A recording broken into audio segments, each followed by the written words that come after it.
This is Scoreboard with Chris Titley.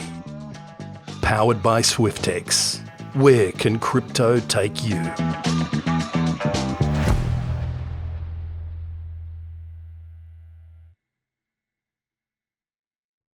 Hi, it's Chris Titley here on today's episode of Scoreboard, the podcast. I'm joined by Craig Starcevich. Craig, thank you so much for being part of this series.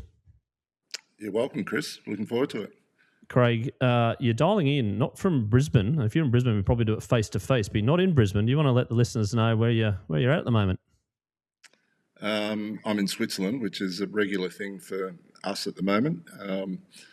My wife works here, so I spend a fair chunk of the year here each year before heading back to Australia for my real job. Very good. And do you get some downtime? Do you switch off footy? Do you still think about footy? What do you do in your downtime, or if there is any? Good question, because you're never sort of completely switched off from it, that's for sure. So I try to, and we get in as much travel as we can around Europe and get to immerse ourselves in Swiss life, I guess. But you're never too far from thinking about what's going on with your team.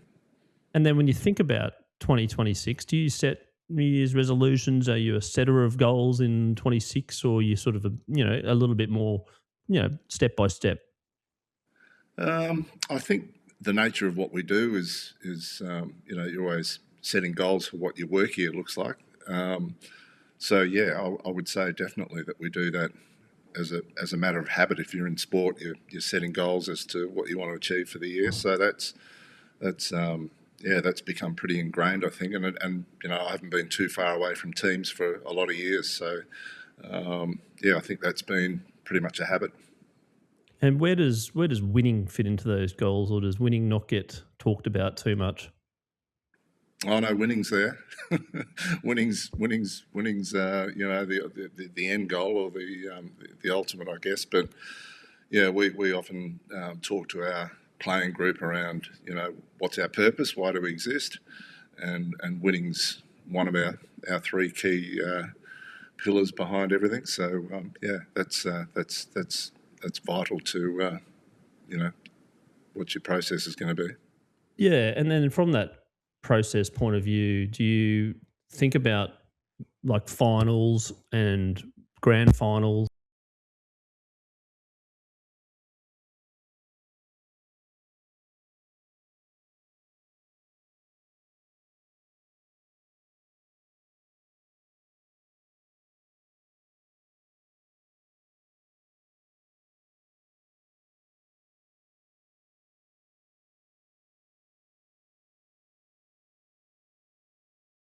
Data and technology, etc.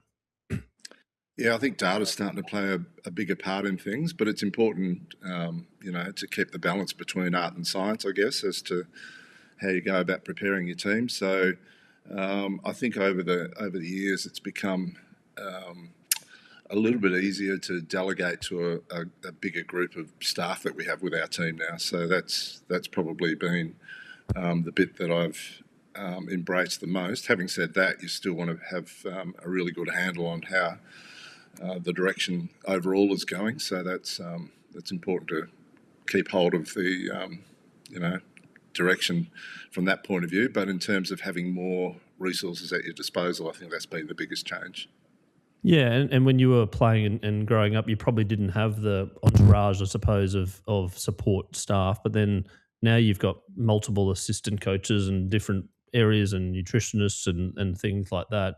Is it sometimes you get a little bit overkill with that sort of stuff and back to footy, or is it actually good for the game that we've got all these people helping on different little parts? Yeah, that's the interesting point, because it's trying to get the player to focus on what's most important for them, and sometimes they can drift off into areas that they'll spend maybe too much time on one particular area, but really their main focus should be on another, and often that is directing them back to football and their football craft, I think, in our sense, and getting them to understand all the other support mechanisms around them are really just that, support, rather than their core business is basically how they're performing as a footballer. So that bit's really, really important to redirect them from time to time. But if I think back over, when I was playing back in the 80s and 90s, your football staff was maybe your full-timers might have been the coach, a football manager, and maybe one or two others. And that was it in the footy office. And now if you walk into a modern-day football club now, in the men's program particularly, you're probably looking at 40 or 50 full-time staff in the actual supporting the team role. And in our case in AFLW, we've quickly got out to 20 odd sort of people involved with our team as well. So it's moved very, very quickly. And with that would come, obviously, with the social media age as well, you've got lots of voices sort of saying, should do this and should do that, etc. And the noise. How do you cope with the noise and maybe not block it out, but learn from little bits of information all the time? Well, thankfully in our competition at the moment, it's the feedback is there, but it's probably not as intense as maybe the boys' competition find it. But it can be a great vehicle for exposing your game to the greater supporter base in the outside world. So that aspect has to be embraced. And I reckon our digital team at the Brisbane Lions do an amazing job there in spreading the word and making sure that our team is well known and well supported. And then the other side of it is how often the players utilise it to promote their own personal brands. And that bit is sort of just starting to take off a little bit now in our space as well. So I think it's an area that we've got to keep embracing and keep learning how do we utilise it to its best potential as far as our team goes. Yeah, and then from 2017 when the competition was started and where it is now, how would you describe from then to now and where it can go? In AFLW? Yep. We basically started 9 or 10 years ago rounding up a whole lot of community-based footballers and trying to turn them into semi-pros overnight, and that was a bit of a challenge. Thankfully, we were okay from the start, and we were fairly competitive all the way through, which has been good. Now, I guess, in a short space of time, the talent pathway is now really mature and really well established, and we've got a really good production line of high-quality young players coming through. There's less reliance now on cross-code players coming from other sports, which always took a long time for them to pick up all the nuance around AFL. So that's been good. Not to say that we didn't have some great crossover athletes in the first 5 years of our comp, which were terrific for our competition. But most recently, I think the influx of Irish players, particularly in our code, we've got 40 plus in AFLW at the moment. I'm not sure what the men are running at the moment, but I think it's about half of that. But yeah, we tend to get really good crossover in the women's competition from Irish players. When it's a good point, and the couple of the Carlton girls did really well this year. Dana Finn came on the pod and sort of followed her progress, and she is also, her passion came from basketball. I'm curious to know around when people come into the squad or they're talked up about they're an athlete and they're doing really well at other sports, what you look for in a player, what you look for in a list, I suppose, putting together, because chatting to Brian Gorgon and a couple other players, skill was number one maybe 10 years ago, and it's not just that anymore. No, I mean, being a good athlete gives you a really good chance to cross over to a number of different sports, and that's probably the lesson for young kids as they come through, is to not try and specialise in something too soon. Try and keep your range of sports nice and open. And living in a place like Queensland where kids have got so many options to play different sports, that's probably a real advantage for us. And attitudes and pieces of the puzzle in terms of building a team and missing gaps and the ability to learn and players, has there been any change that you've seen over the last decade or so of the different types of players that are coming through to potentially be professional AFLW players? Yeah, I mean, we're getting a little bit more at the draft. Now that the draft's become fully national, we've now got an opportunity to go and select the type of player that we want for a specific role. Having said that, our list is relatively small compared to a men's list. So we've only got 30 on our list and the boys have got 45. So our ability to speculate on a player is a little more risky than it might be in the men's space. So from that angle, we're still after best talent, and we might only, differentiate based on height, I guess, in terms of the capacity to fill a role that might be key position or ruck compared to a running midfielder, that type of thing. But yeah, now that we've got a greater choice coming through the pathway, I think that's opened up our choices enormously, and that's definitely changed over the last few years. And then in terms of people knowing their actual roles within the team and the group, they might not start, or they might not get the minutes. They might be put in this position for a bit because it's for the benefit of the team. How do you go with players thinking that they need more game time, or they need this, etc., but then trying to balance that with going, this is what the best interests are of the team, and ingraining that into the players? Yeah, that's a tricky one. We always start the year with really good intentions that a player will have a primary role within our team, and then they might have a secondary role, and get some time to train themselves up in that secondary role, which is limited. And their exposure to that role might only come out of necessity on game day if we've got an injury or someone not performing well and we need to make a drastic change. So, and that has happened, and it's worked pretty well for us.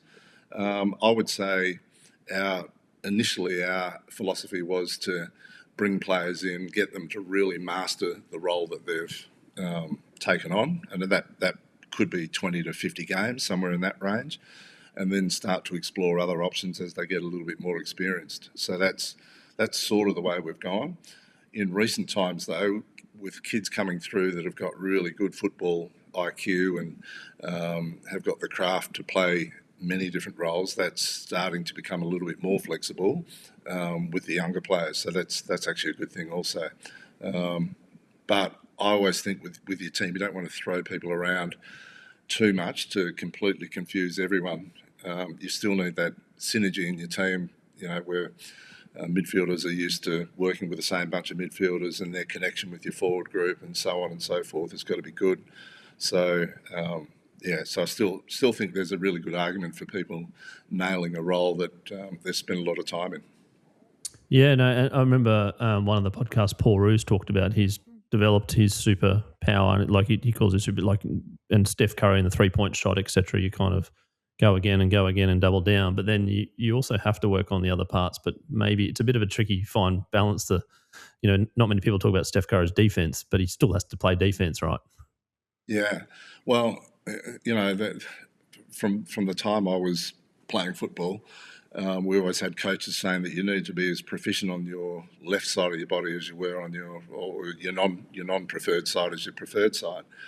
And I know I've had some coaches at senior level over the year. Yes, by hand, you need to be good with both hands, but really your non-preferred kicking side is really, it's a nice to have rather than something you should spend hours and hours and hours perfecting, because there's been a much greater shift these days towards the person that can almost kick off the outside of their preferred foot to compensate for the fact they don't have kick off the outside of your right if you haven't got a left, which Dustin Martin did very, very well in his career. So it didn't seem to bother him that he didn't go to his left side too often. And Craig, when it comes to pressure and watching your players go through big moments and pressure moments, how do you feel? And sometimes you don't come out the other side, and there's a lot of emotion involved. How do you cope as a coach, firstly, with the big moments, and how's that developed over time, and how do you train for that? Yeah, well, we do a lot of scenario training at training. So, practicing, what it's like to be in win the game mode versus save the game mode. And, the last 2 minutes, what does that look like if you're behind or in front? Stuff like that. I think in the early days of the competition, we didn't practice that anywhere near as much as maybe we should have. But there are other priorities at that point that we had to nail before we got stuck into that. So I think over time, our team's just finished its 10th season, and I reckon our composure with tight games in the last 5 years has been exceptionally good. And you could argue that our composure with tight games in our first 5 years wasn't so good. We lost 2 or 3 grand finals by under a goal. So that probably didn't come out the way we wanted it to. But in recent times, whether it's in big games in the home and away season that are tight or finals that are tight, we've been exceptionally good. A lot of people will talk about the players leading up to a big game, but I'm interested in the coach. I'm interested in what the coach goes through before a big game, how you keep yourself on top of your game, how you keep yourself mentally fit and strong, and the emotions that go through a game, even though it is the players' game and they're out there, but you play a significant role in terms of a big game and a big moment. Yeah, it's a good point. I actually feel best when I'm around the staff. So if I'm there the day before the game and we've had our final captain's run and team meeting and a little bit of get together with coaches for last minute, things that we might need to consider, I always feel better when I'm around people. When I'm on my own, not so good. So I need to find ways to distract myself and keep active and keep busy and not dwell too much on what's coming up. So for me, it's knowing that you've got a lot of people around you with exactly the same goal, and we're all working towards trying to get the job done, whatever it is, the game coming up, or trying to have a successful season. You've got more than yourself, pushing in that direction. So it's always good to reinforce that and know that you've got good supportive people around you. I asked players around their preferred timings of games. I'm curious around a coach. Do you have a preferred timing of a game? Are you a night person, afternoon person, mid person, Saturday, Sunday? I like that question a lot because it's topical at the moment with our AFLW Grand Final has just shifted to a nighttime game. So that's I think it was the last 2 years we've gone 6:45 starts in Melbourne. Actually, it might have even been later. Could have been 7:45, which makes the day leading in a long day. It also invites a different crowd to our matches, which is interesting. It's more of an adult crowd rather than kids and families. So that's been an interesting one to watch over the last couple of years. But for me, my preference is the twilight time slot. So like a 4 or 5 in the afternoon, which out at our venue, out at Springfield, is exceptionally good because the heat's gone out the day in Brisbane. Sun's going down, the lights are coming on at our venue, and our venue is spectacular at night time. So that sort of twilight slot in the afternoon seems to work really, really well. That's probably my preference, to be honest. Yeah, and the kids can get home at a reasonable hour to bed. Correct. As well. Yep, all of that, family friendly. The last couple of grand finals we've been in have been rowdy adult crowds, so which is nice when you're getting good numbers coming to your games, but it's a little bit more hostile, I think, and a little bit less family friendly. So that might be something for the league to consider going forward.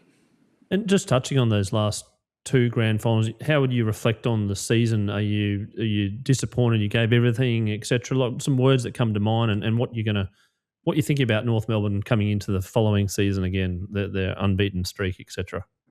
Yeah, well, we've had 3 in a row against North now. We won the first one, and they've won the last 2 convincingly over us. So I thought last year, 24, the one in between, I think they clearly outplayed us in that game. I think the one just gone, even though the margin was slightly more, I thought we gave the game up too easily to the opposition for that one. So I thought we were in the game competitively, but we made a lot of mistakes of our own doing, and there were a couple thrown in there too from the officials that didn't help us at key moments in front of goal. So that type of stuff can happen, but I didn't feel like we made the opposition earn too much of the last win they had against us. We more or less offered it up. So that's a little bit galling from that point of view. But I think we're younger across the board. I think the opposition we've played are exceptionally good, but a fair bit older. So yeah, I'm comfortable with the fact that we're in there and we're banging away at the pointy end of the year after year, and when our group really matures into the team we think they can become, be really, really exciting. Consistently giving yourself the best opportunity to win a flag and being up there all the time in terms of, and then as you said, some things happen on game day which don't go your way or whatever, but at least you're there. How do you? Yeah. Yeah, there's a lot of emotion. There's a lot of girls that you obviously tried to be in both grand finals, and they might have been disappointed. How do you reflect on the season then? Is it a disappointment or is it not? And how do you relay a message? Yeah, no, not at all. The season just gone. We've equalled our most number. In fact, the last 2 years we've had 11 wins in both years, which has been our best winning year.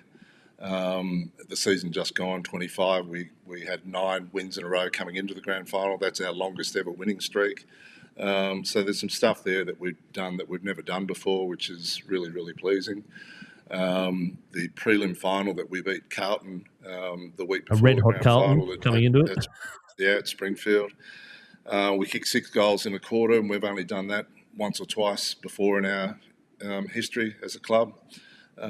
So yeah, lots of positives there coming into the back end of the year. We're just playing at a time where ourselves and North are pretty strong clubs, and they're a little bit better than us at the moment. So we're just striving to find a way to bridge the gap, and I think we'll get there. And Brisbane as a team, both men's and women's, there's the culture, the success that you've seen over the last 7 to 10 years, I suppose, in terms of present finals, footy, premierships, etc. Do you want to talk about what Brisbane's got? There's this secret sauce potentially, but also just the culture between the both teams under the one roof, as well as sharing tips and what Brisbane's doing right. Yeah, you're spot on there, Chris. The club's in a really powerful position at the moment, which none of us should be taking for granted. I know we don't. So that part of it makes it a really good place to come to work every Monday. There's that part of it, and we sort of stress to the players to bounce off the success of the boys. I'm not sure what conversations go on with the boys in terms of them sharing our success too, but the little conversations I have with various people from their group, I can feel the same energy coming back the other way.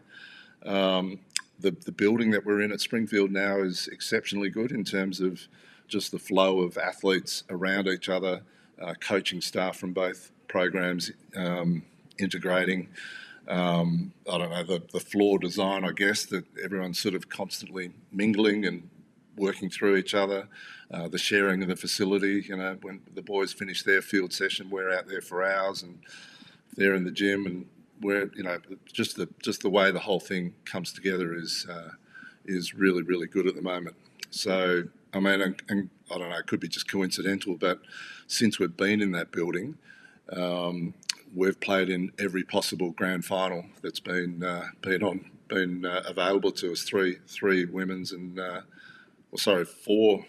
I've lost track now. I think it's 7 grand finals in a row that we've been in as a club collectively. So it's been pretty amazing. Absolutely. And when you were playing, and the mental health side of things was probably not as publicly prevalent, I suppose, as it is now. How important is that from a coach's point of view now, and in understanding and being empathetic around what's happening in some people's lives? Yeah, I mean, women and girls are more open to expressing how they're feeling anyway. So and I think men are now slowly catching up. So that's been really important. I think it's taken on a huge, what's the right word?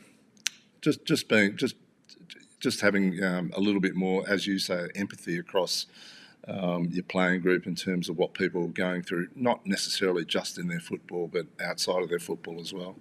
So understanding that the athlete needs support in all areas to perform at their best, I think is, we've become way more conscious of over the last I don't know, 10, 20 years perhaps. But yeah, that's something that's probably unique to our program from the women's point of view, that they're way more comfortable expressing what they're going through and how they're feeling, and then being able to seek support around that as well. And let's talk about you for a second. When you perform your best, are there some daily habits or traits that you do that you could share with the listeners in regards to getting that best outcome for you and being the best person that you could possibly be in terms of your role?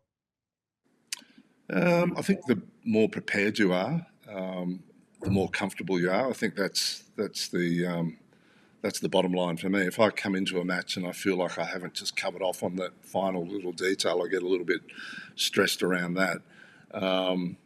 There's also a point where, okay, I've done everything I can, so I'm comfortable. So that's, you don't want to be sort of fighting yourself right up to game day with that buzzing around your head. Have I thought of everything? Just get to a point where you're happy that you have, and then, concentrate on the possibilities for your own team rather than worrying too much about your opponent or, things you can't control. So, that's probably the key for me. That's when I'm performing best and at my most comfortable, if I think I'm well prepared. And the twilight game is the best time because you can have a leisurely coffee and maybe a light bite to eat at lunch, and you don't have to wait so long. Is that right? That's pretty much it. Yeah, if you're sitting around all day thinking about things, you've got to fill that gap. And whether it's going for a walk or watching a movie, I don't know whether I've ever watched a movie on game day and been able to switch off. That's more or less impossible. But that's the earlier in the day. Well, actually, not earlier the better, because we have played some games in AFLW around lunchtime, which is insane because you're sort of up really early and you're on a bus to a game at 8 or 9 a.m. and trying to get yourself awake and operating. And I'm only talking from the coach's point of view. The players have got to get themselves active as well. I like the twilight spot is the Goldilocks zone, no doubt. Do you still get nervous? Oh yeah, absolutely. Yep. I think that's what brings most of us back. Like the nervousness around, okay, it's on the line again today. We're competing. There's going to be a good outcome or a poor outcome. So it's it's taking the risk every week and getting out there and competing. Yeah, that brings nervousness all the time. And is there anything that you do to alleviate, or you just let the nerves run through the system?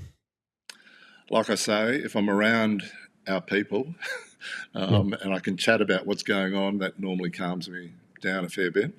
But if I'm on my own, I tend to, have to really work hard to make sure that I'm not preoccupied with what's about to happen. Excellent. Now, we've got a couple of sponsors on Scoreboard. One is SwiftX, which is also a sponsor of the Brisbane Lions. They're Australia's most trusted cryptocurrency platform with over 1.5 million users now. It was previously 1.2, but I've been told to upgrade it. Lots of users with SwiftX. And as part of their sponsorship, we have a little segment called The Bucket List. Craig, as a sports player, athlete, coach, etc., I'm sure you love your sport. What's an event that you haven't attended live thus far, globally, that you'd love to attend? Watching Australia play an Ashes game at Lords, I think, would be right at the top of my bucket list. There you go. I've done that one. I've done one day there. It was amazing. We got hammered that day, but it didn't matter. But cricket fan then? Yeah, big cricket fan. Yeah, played a lot of cricket in Perth growing up. Got to a reasonable level before footy took over, but love cricket. And was there any of your peers that you played with in Perth that went on to bigger and better things?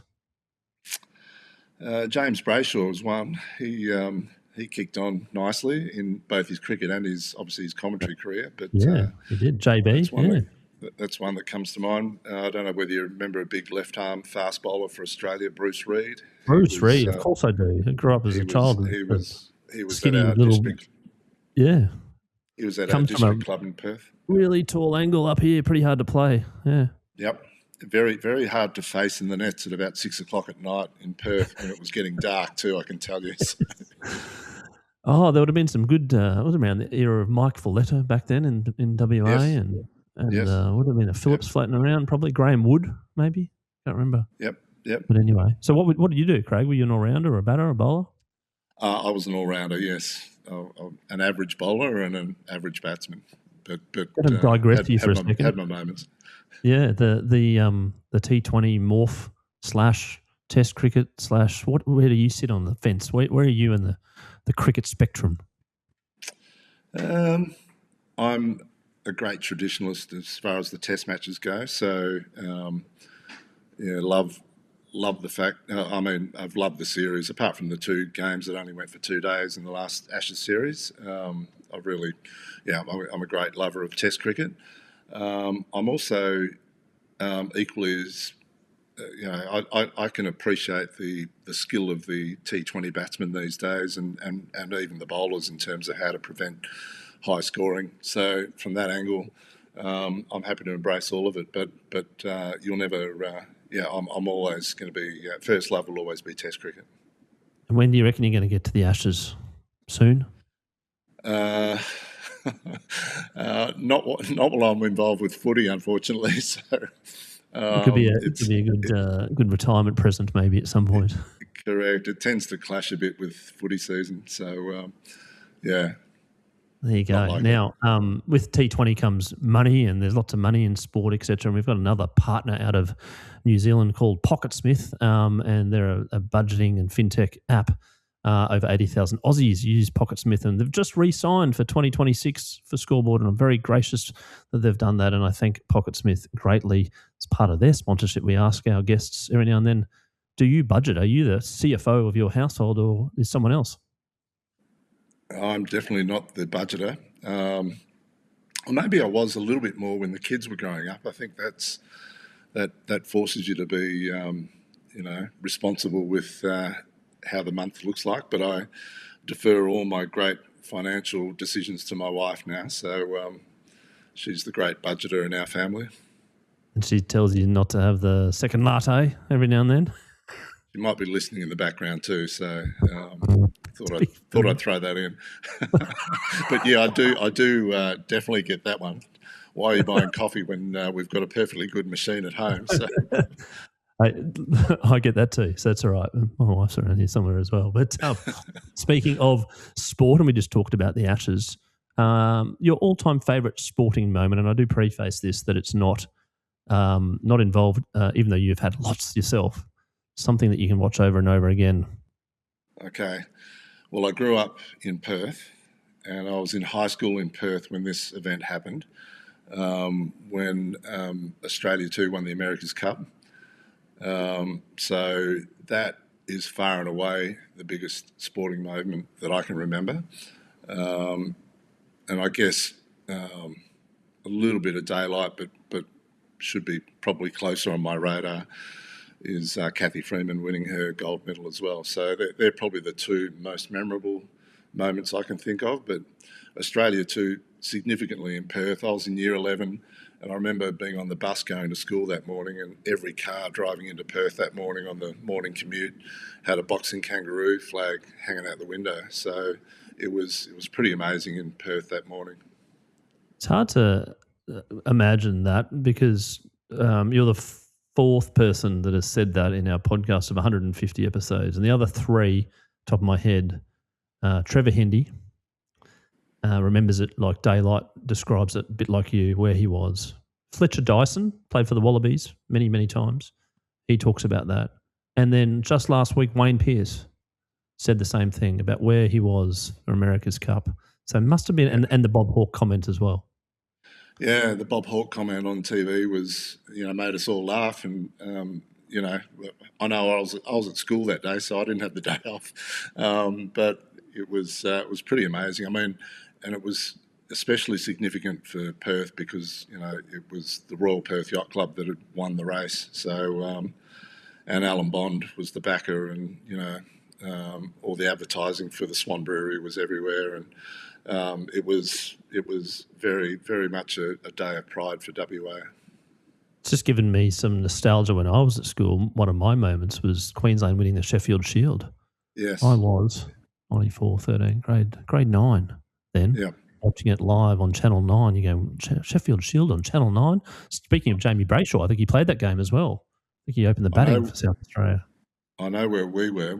I was training with the Brisbane Bears back then, and we were down at Cooperoo waiting for that game to finish so that we could get to the Gabba to start our season. So as soon as the Queensland boys won that game, I think we were training 2 days later on the Gabba in preparation for round one. So that was a huge moment, no doubt. I'm just going to touch on your playing days with the Bears there for a second. Looking back at that, how do you feel now that where the club is at right now, and those early days where there was a bit of a struggle and the score lines and the ledgers weren't in your favour? Yeah, well, fortunately, I didn't. I avoided a lot of that. I arrived in '94. At the same time, Alistair Lynch and Craig Lambert and Gilbert McAdam, Andrew Booz, and a few others, we all arrived at the same time. And although we didn't play finals in '94, '95 we snuck in and gave the eventual Premier Carlton a pretty good run in the first final. '96 we played a prelim, and then at the end of '96 we merged with Fitzroy. '97 fell into the finals. The nice tail end there. Yeah. Say it again, sorry.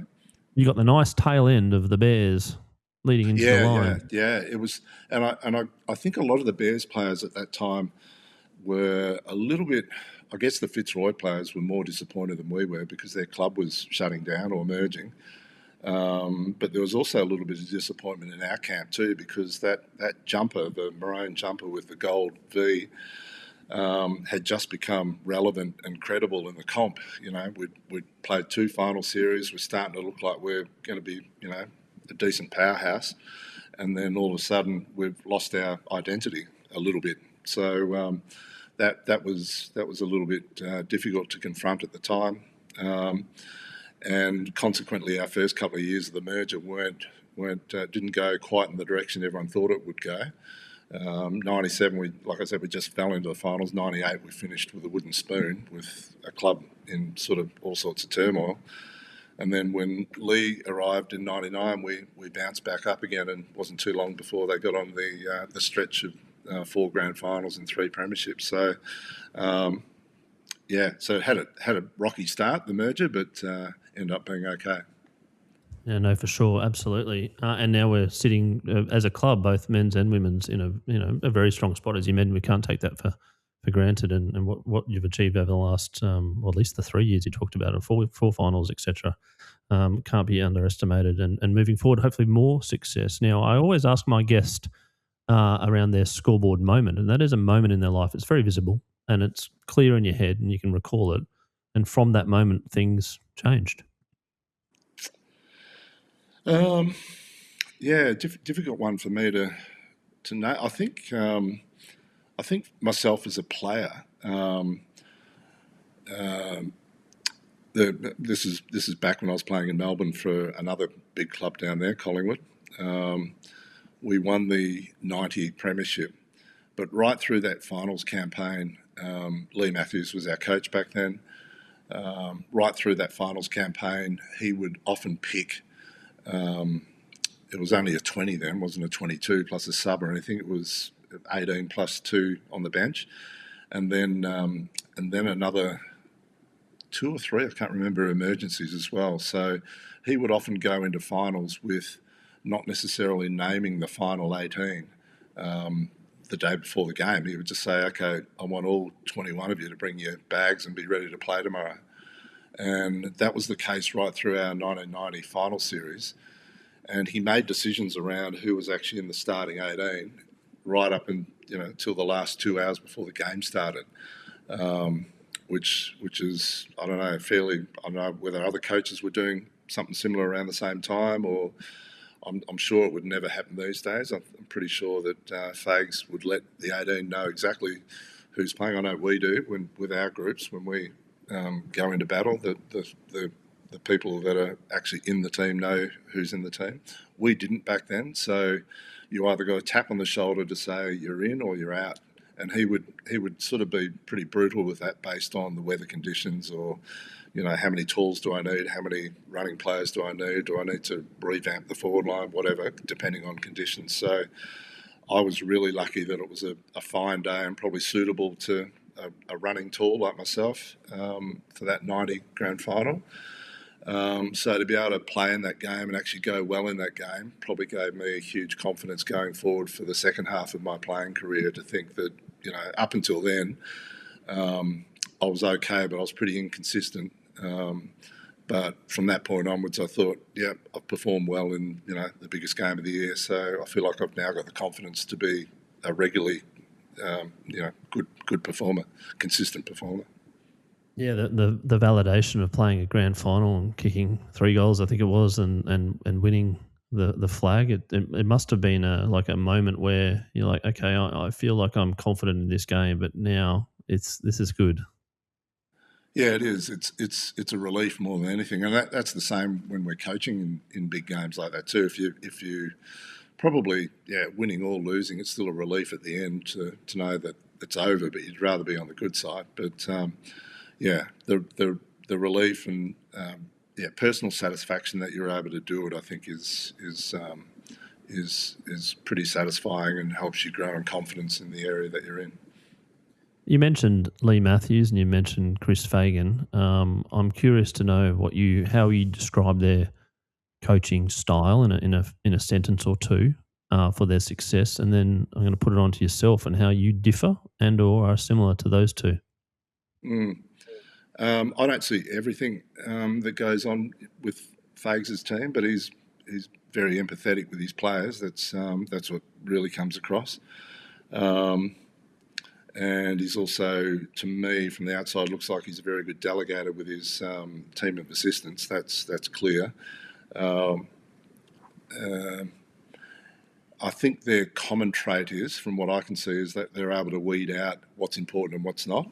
So that was definitely the case with Lee, to be able to simplify things that can potentially become,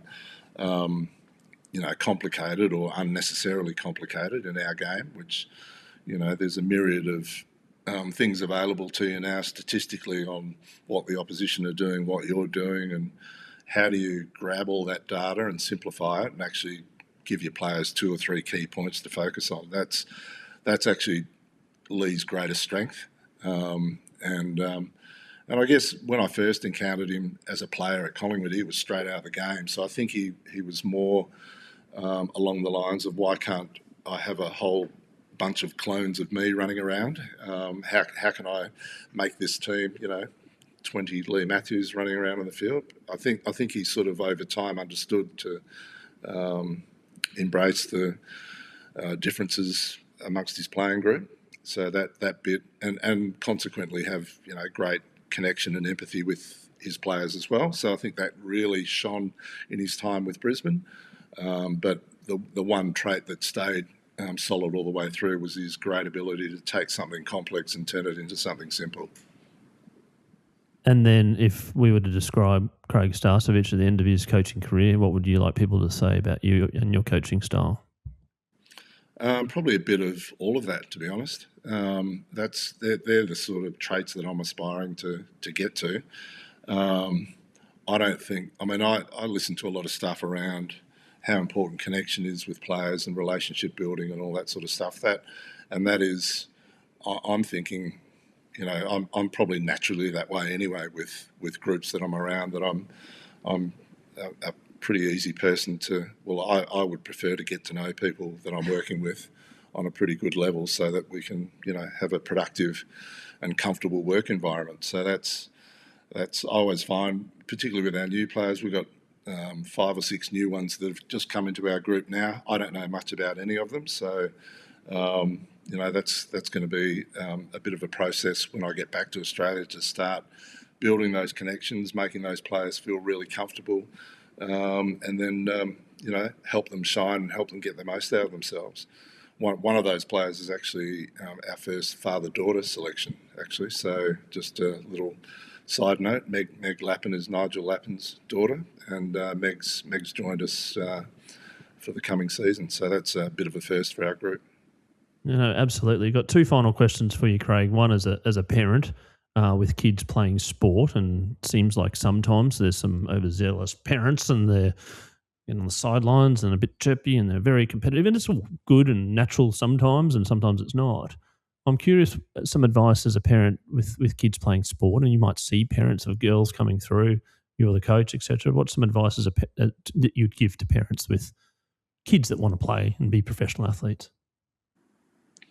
I think the best parents that I've come across are very supportive of the communication. If a player is to go home and maybe dump with parents as to how they feel they're being treated in their team or not getting enough of a go or whatever it might be. The parents that support the coach's position, I think, are the ones that are most effective, so that you get they'll always love their kids and they'll always take the kids' side as well, but to get the children to understand, okay, now what does that look like from the coach's perspective, rather than just completely siding with your kids and saying, yeah, you're right, the people running your team are, they're not giving you enough of a go. Trying to have a really productive conversation with your children around, okay, can you see a reason why that might be the case, and you just may need to be just a little bit patient and wait for your opportunity, or maybe twist it around. He's not playing you in that position because he wants you to become a better all-round player in a variety of roles. There's many ways a parent could spin it, but yeah, the parents that sort of see what the coaches or try and work out what the coach is thinking, I think is pretty supportive, and I think they're the ones that work best. And I normally ask my guests around a piece of advice for teenagers and sports, etc. But I'm mixing it up recently, and I'm asking coaches and players about something that you wouldn't tell your kids to do, or a pet hate that you have as a coach that annoys you, or something which is a trait that could compound into some other traits that potentially maybe are toxic, etc. So some negative stuff around that you would say to kids, don't do this. I think you've got to let kids find out a little bit on their own what works and what doesn't. So that's the first part of it. It would depend a little bit, I think, upon whether they're playing an individual sport or a team sport. I think there are a lot of great lessons from team sport, that parents can really help their children with. And the kids might discover, some of the pitfalls on their own. But I think, being able to operate in a team, being able to respect different people's opinions, understand that some kids are going to be better than you, some are probably not going to be at your level. I mean, I always think that the hardest role in sport, I think, is being a junior coach, where at a local sporting team, where the variety of skill and the range of abilities across your team must be enormous. And I'm always wondering how a coach pitches their training program to such a wide variety of kids that they might have at their disposal. So I think that's the trickiest bit. But at the end of it all, we're trying to have fun. We're playing sport for fun, and that's the absolute bottom line. If you're leaving your session with a smile or excitement, that's what I always find with our players. Even in the middle of a hard pre-season, our players will always leave the track full of life, laughing. I think the laughter and happiness is the fact that, thank God, it's over. There's a little bit of that when we're in the middle of a hard session in pre-season, but rarely do I see our players leave the track despondent, flat, down, quiet. They're energetic, competitive, noisy bunch, and we like them that way. No, absolutely. And it was interesting with the English cricket team when they were smiling and having fun on the beach, and people were like, oh, why are they smiling? They're getting flogged. You're like, they're human beings. They're giving themselves the best shot at sport. They're the sports player. They're going to go out and compete the next day. They went out and they won Sydney as well. So it's sort of like, people have to smile. Like, it has to be fun somewhere. Yeah, exactly. I mean, it wasn't that long ago. I'm talking 80s and 90s. If you had lost a game of footy and you were shaking hands with an opponent and having a laugh and a smile out in the field before you walked off, there were a number of coaches I had in that period that weren't that fond of that type of behaviour. Now it's almost commonplace out in the ground that you see regardless of the result, you see a lot of handshaking and hugging and laughter between opponents at the end of a footy game. So I think that's good perspective, I think. No, absolutely. Craig Starcevich, thank you so much for coming on Scoreboard all the way from Switzerland. Very much appreciate you giving some insights into your life, some about your values and principles, and also the ups and downs of being a coach. I wish you all the best for the coming 26 season. Looking forward to catching up and supporting where I can. Appreciate it. Thanks, Chris. This has been another episode of Scoreboard with Chris Titley. Go back and check out some of the other episodes you might have missed.